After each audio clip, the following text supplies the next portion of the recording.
Swastiastu, Rahajeng sore, selamat sore para pemirsa Mekasami.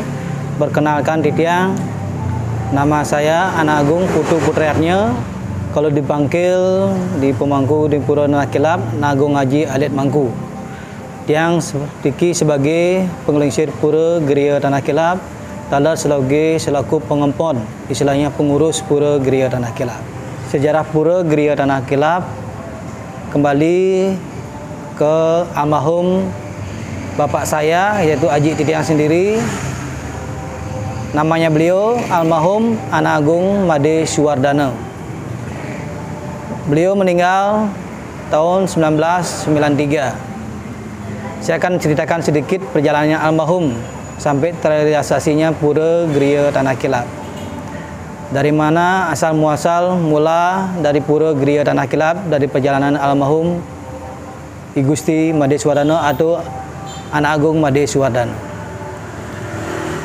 Dulu almarhum adalah anak kedua dari 3 bersaudara dari keluarga Pemecutan, Lanang Cerancam Pemecutan, masih keluarga kerajaan dari Puri Pemecutan. Almarhum adalah anak kedua yang lahirnya sakit-sakitan, pada tepatnya di sisi leher. Selalu setiap berbicara selalu menggeleng-gelengkan kepala di leher. Almarhum I Gusti Made Suwardana, yaitu bapak saya sendiri, mempunyai seorang istri namanya Anak Agung Made Sani, dan istri lagi satu Anak Agung Rai Mudri. Itu yang kedua, itu kakak beradik diambil oleh almarhum. Prosesnya almarhum, kenapa sampai bisa mendiri Pura Geria Tanah Kilap. Dulu almarhum adalah seorang istilahnya suka bekerja keras dan suka kernet, bekerja apa serabutan semua. Berjalannya waktu, saya persingkat aja ini untuk perjelas, tidak terlalu banyak bercerita tentang almarhum. Tentunya pada punya untuk Pura Geria Tanah Kilap itu tepatnya beliau almarhum bertemu dengan sesosok nenek tua seperti hal gambar yang ada di belakang. Itu sesosok nenek tua itu yang sering disebut sapa Ratu Niang. Tepatnya almarhum bertemu di Pasar Kuta. Waktu itu sambil menunggu penumpang. Beliau waktu itu sebagai penunggu kernet penumpang dari bekerja dalam sebuah supir. Nah, beliau adalah sebagai kernetnya untuk mencari penumpang. Tepatnya beliau standby di Pasar Kuta. Nah, dihampirilah oleh sesosok nenek tua, yaitu Ratu Niang, dan beliau menyampaikan dalam bahasa Bali, "Ning, kari sakit sirah ceninga di leher," gitu. Dalam bahasa Indonesianya, "Adik, apakah masih sakit yang ada di leher?" Nah, beliau pun terasa kaget. Kenapa sesosok nenek tua ini tahu sakitnya beliau itu ada tepatnya di leher. Dalam bahasa Bali, beliau menyampaikan, "Dan kayun cening seger, nyak cening ngaturayah di geriannya." Itu dalam bentuk bahasa Bali, disampaikan saya artikan dalam bentuk bahasa Indonesia. Kalau ingin kamu itu sembuh, mau nggak kamu bantu-bantu di rumahnya Niang? Jadinya beliau punya rumah tidak jauh, tidak dekat dari lokasi di saat almarhum ketemu dengan sosok nenek tua, yaitu Ratu Niang. Ya, dekat di Pasar Kuta, kurang lebih jaraknya 1,5 kilometer dari tepatnya lokasi pura yang sekarang, Pura Geria Tanah Kilap. Dituntunlah almarhum sosok nenek tua tersebut sampai menuju dengan jembatan yang tepatnya ada di pura sekarang ini, di Pura Tanah Kilap. Itu ada jembatan putus yang di seberang sungainya ada pohon kayu santen. Nah, ditunjuklah, itulah Geria Niang. Dalam bentuk bahasa Indonesianya, itulah rumahnya Niang, di pohon itu. Di saat almarhum menoleh ke pohon, menoleh ke arah sosok nenek tua itu sudah tidak ada. Nah, sambil dia bertanya dalam hati, sampai ke bawah mimpi almarhum, itu pun kembali dicari almarhum sosok nenek ritual tersebut. Kenapa Cening yang suruh mengabdi di rumahnya? Kalau ini Cening yang musuh, apakah Cening mau istilahnya ngatur ayah, istilahnya membantu di rumahnya? Kalau saya sembuh, kenapa tidak? Saya mau membantu. Nah, itulah janji, ada ikatan janji dari Ratu Niang kepada almarhum. Di saat belum menyanggupkan, secara otodidak langsung sembuh. Itu udah prosesnya, itu pun tanpa ada pengobatan, baru bilang iya aja langsung sembuh. Nah, untuk proses sebelum Cening ngatur ayah di Griania, itu ada prosesnya. Ada alurnya. Sebelum Cening masuk ke pohon taruh santen, khususnya tepat di seberang di pura sini, dulu jembatannya putus, ada jalur sungai adalah airan Pesuba yang marah ke Suwung Kauh menuju ke aliran sungai. Di sini barat tukat, dauh tukat niki, dauh tukat atau timurnya sungai ini, itulah daerah pesawahan, pertanian. Dan banyak pohon-pohon yang besar yang ada ini, tepatnya di pohon taruh santen. Orang Bali bilang pohon kayu santan. Kalau dalam bahasa Indonesia mungkin saya kurang paham artinya pohon kayu santan. Nah, itu tepatnya. Nah, di pohon itu di bawahnya ada seperti gua. Saya ingat waktu kecil masih bersama almarhum, di bawah pohon itu persis pohon tidak menyentuh tanah. Justru dia ngambil akar itu, menyambil tanah di arah barat ke samping, jadi di tengah-tengah itu ada lubang. Nah, itu ibaratkan seperti gua di bawah pohon. Sampai sekarang pun masih ada. Tepatnya masih saya buatkan lubang kecil di pohon taruh santan tersebut.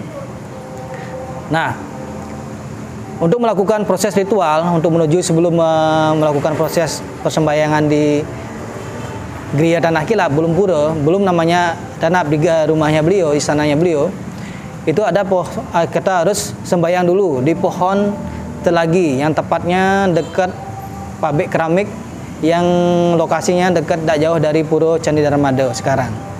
Itu pohon kayu santan, itu pohon telagi, itu istilahnya pohon asem.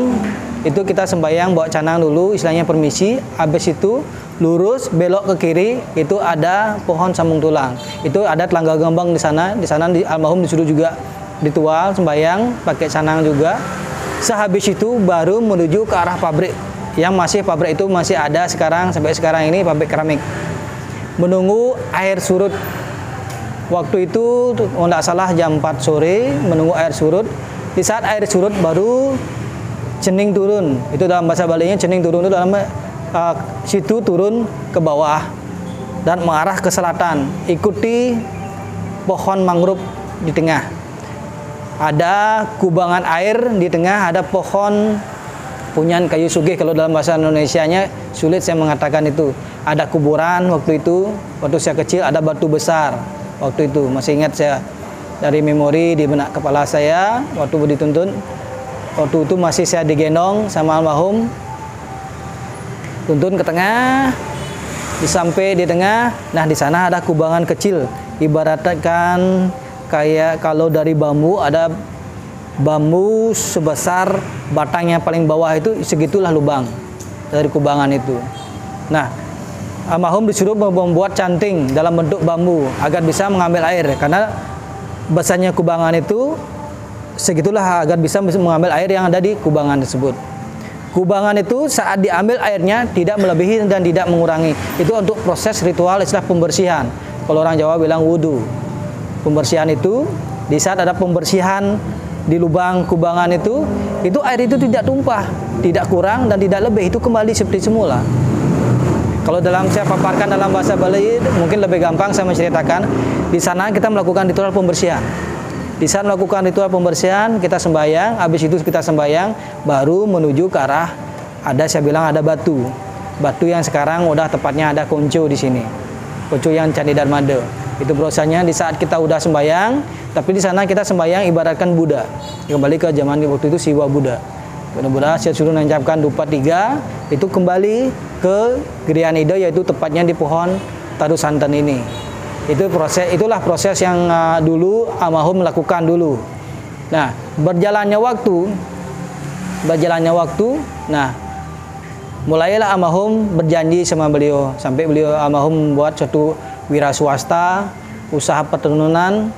Nah, mungkin perjanjiannya beliau sama almarhum, jadinya usahanya almarhum berkembang pesat sampai almarhum bisa membangun bertahap dengan uang biaya sendiri. Dengan proses dan berjalannya waktu, itu Pura Griya Tengah itu yang sekarang disebut dengan Pura Candi Darmada, itu yang dulu yang disebut dengan Griya Tengah. Nah, yang di Tanah Kilap sini dulu namanya, beliau pun almarhum bertanya, apa sih nama pura ini sebenarnya? Apa sih nama Griya ini sebenarnya? Rumah ini apa? Kalau ingin cening tahu tentang nama dari Griya ini, di saat hujan di arah hilir ke hulu, hulu ke hilir, di sanalah nanti cening bisa tahu apa nama dari rumahnya Ratu Niang. Di saat air besar, akhirnya begitu juga air besar itu membawa pasir sampai ada gundukan persis di seberangnya, di Pura Kilap sekarang itu ada gundukan pasir. Di sana almarhum disuruh berjalan ke arah utara, istilahnya ke arah timur, ke arah, orang Bali bilang ke arah Kaja itu utara. Di saat ada mengarah ke utara, tolong menoleh ke arah selatan. Apa yang cening lihat waktu itu? Di saat melihat oleh almarhum waktu itu ada gundukan tanah. Itu juga ada pasir, tepatnya ada pasir warna hitam yang dengan kilauan-kilauan pasir. Itu tanah kilap. Tanah yang kilap. Begitu juga namanya di saat musim hujan, kilauan petir, sambaran petir itu banyak ada. Persisnya tepatnya di pohon ini. Nah, itulah disebut dengan tanah kilap. Itulah nama Griya Niang Tanah Kilap. Itu proses dari nama Tanah Kilap, belum menjadi pura. Namanya Griya Tanah Kilap. Proses berjalannya waktu, almarhum jadinya bekerja berwira swasta sampai bisa besar usahanya, sekalian juga membangun secara bertahap pembangunan ini. Dari luas tanah cuman tidak sampai 100 meter persegi, hanya sebatas 60 meter persegi, itu dibuat dalam bentuk pagar kecil agar bisa melindungi pohon, tepatnya pohon kayu santen. Berjalannya waktu, pengunjungan orang yang datang ke sini belum ada sama sekali. Berjalan waktu, saat itu juga pun proyek yang ada di jembatan ini ada dari pihak PU pusat yang ingin membuat suatu jembatan. Nah, di saat ini puranya masih kecil, waktu itu masih kecil. Nah, jembatan masih putus, masih jembatan bambu waktu itu. Saya ingat waktu kecil, di saat airnya besar, saya tidak ada boleh dikasih nyebrang, ada pohon apa namanya? Kalau orang Bali bilang gampang, saya bilang pohon bekul, nggak tahu kalau bahasa Indonesianya. Itu saya disuruh ditinggal oleh almarhum nyebrang bersih-bersih di sini. Nah, berapa kali proyek ada di jembatan ini tidak pernah terrealisasi karena dari pihak PU tidak pernah maturuning di pohon besar ini, tepatnya Griya itu. Selalu hancur, setiap proyek gagal. Nah, dikasihlah petunjuk sama almarhum. Kalau mau proyek ini terrealisasi dilancarkan, tolong maturuning di pohon ini, pohon besar ini, di Griya ini. Pasti akan dilancarkan.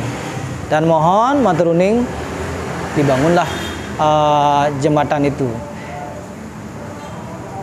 Kita tidak akan menceritakan tentang proyeknya jembatan itu, kita menceritakan kembali ke ceritanya almarhum. Jadinya proses itu sampai ada dana dari pemerintah, tepatnya tahun 1986.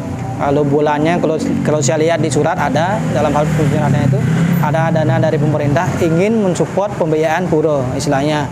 Nah, itu pun dari almarhum disuruh mengajukan Dinas Perairan Nusa Penida Bali. Nusa Penida Bali itu suruh mengajukan perairan ini adalah lahan lokasinya tepat sepadan sungai dan sepadan jalan. Dulu yang pemilik tanah ini sempat semeton keluarga dari Griya Tegal, dari semeton di Tegal itu dah, tapi tanah itu memang sudah diberikan, tapi karena lingkup dari jarak jalan dan sepadan sungai, jadi memang tidak bisa disertifikatkan. Tapi digunakan, juga disahkan oleh Parisada Hindu Dharma, tepatnya tahun 86. Dan juga dari PU Pusat, dari Dinas Perairan Nusa Penida Bali sudah mengesahkan bahwa ini adalah pemetaan Pura Griya Tanah Kilap. Sejak disahkan di Pura Griya Tanah Kilap itu tepatnya tahun 86. Jadinya dulu awalnya Griya Tanah Kilap menjadi Pura Griya Tanah Kilap. Nah, itu proses dari nama dari Pura Griya Tanah Kilap.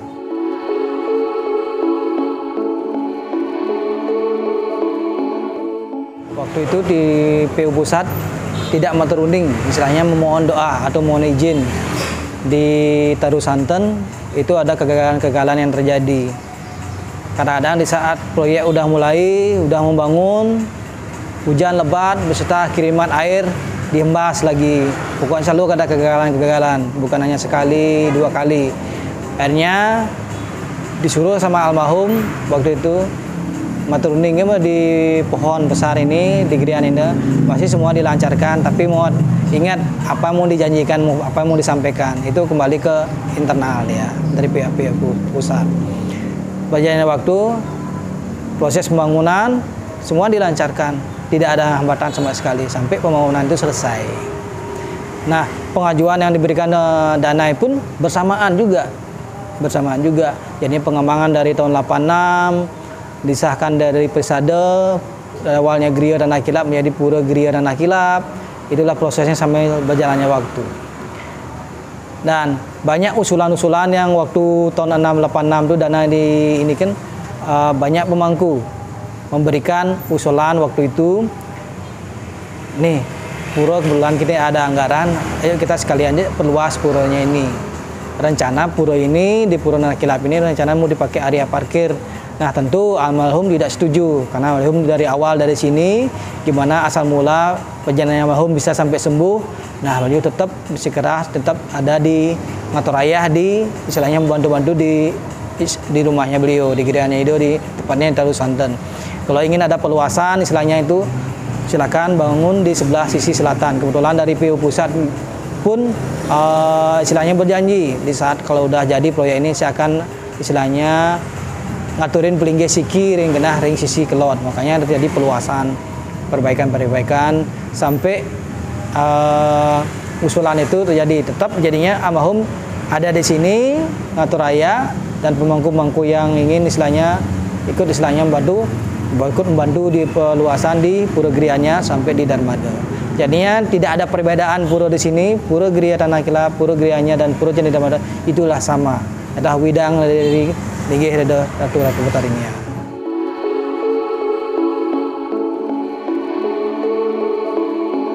Linggih di Pura Griya Tanah Kilap untengnya aja adalah linggih Ratu Betarinia yang sakti. Itu yang utama karena Griya Nida adalah rumahnya atau istananya beliau.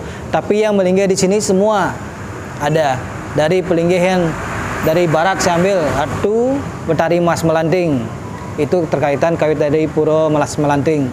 Itu ide Betara Segara, keteraikan dari pertemuan air laut dengan air sungai juga sini. Atu Sangyang Siwa Baruna itu kita tidak jauh dari laut. Linggih hidup Betara Sangyang Siwa Baruna. Tentu setelahnya Sangyang Siwa Baruna ada Padmasana, itu kita simbol alam semesta berserta isinya. Terus ada juga pelinggih dari Taru Agung sama Ratu Mas Manik, kita buatkan dalam bentuk tananan pelinggih. Kalau kita adakan yang pura dalam Pusat Kayangan ada pelinggih Barong ketiga nih ke Ratu Wayu Manik Bang, Petat, Hireng. Nah, itulah kita di sini yang bentukkan dalam bentuk tananan pelinggih. Nah, setelah dari Padmasana, Ratu Gede Taru Agung, serang Ratu Mas Manik ada pelinggih Balai Pesamuan. Pertemuan di saat ada Puja Wali di sana, nah beliau beristana belinggih Paruman ring Wida Anadiki. Dan juga ada pelinggih dari Padmasari setelah Balai Pesamuan itu adalah pelinggih Ratu Betarinia yang Lingsir atau Ratu Niang Sakti. Persis di arah selatan pelinggih Ratu Niang Sakti itu ada Gedong, itu linggih hida Ratu Gede dalam pet. Ya, Ratu Gede Mas Pencaling, ya, itu yang tepatnya penyawang hida ring Pura dan Klep Pintan linggih di Kiring Pura Tanah Kilap. Asal mula beliau tetap kembali dengan pohon Taru Santen, itulah tonggak sejarah dari Pura Griya Tanah Kilap sampai peluasan sampai Darmada, itu tonggak sejarahnya. Kalau pelinggih Konco Konco itu berdiri tahun 2011. Awalnya rencana itu tahun 2005. Kenapa tidak terrealisasi tahun 2005? Karena saya waktu itu masih kecil. Ditunjuk, dicari, biar ada siwa budayanya tetap jalan sini. Tetap saya kukuh bersikeras dalam artian bukannya tidak mau membangun, memang cari tempat yang karena bidang ini sangat sempit. Nah, ditunjuklah tempat yang khusus. Kalau memang benar ini tempatnya mau dipakai Konco, tolong buktikan saya. Ini pohon beringinnya rebah, tapi tidak merusak tanaman pelinggih pura. Bangun dari sanalah saya membangun dalamnya bentuk Konco. Itu prosesnya. Dan pelinggih yang paling pojok dari baru masuk pura, terus ke kiri ada pelinggih pojok itu pelinggih dari Ratu Bagus. Anak kecil-kecil. Terus ada yang paling pojok yang tempat di penyampuh segara itu ada pelinggih Ratu Sang Siwa Baruna. Istilahnya untuk pengeleburan, pembersihan, sinergi yang negatif. Kalau yang sebelum istilahnya ada kendala sakit, hambatan ekonomi, pasti harus istilahnya pembersihan, melukat ring penyampuh segara, itu proses penyempurnaan dari awal.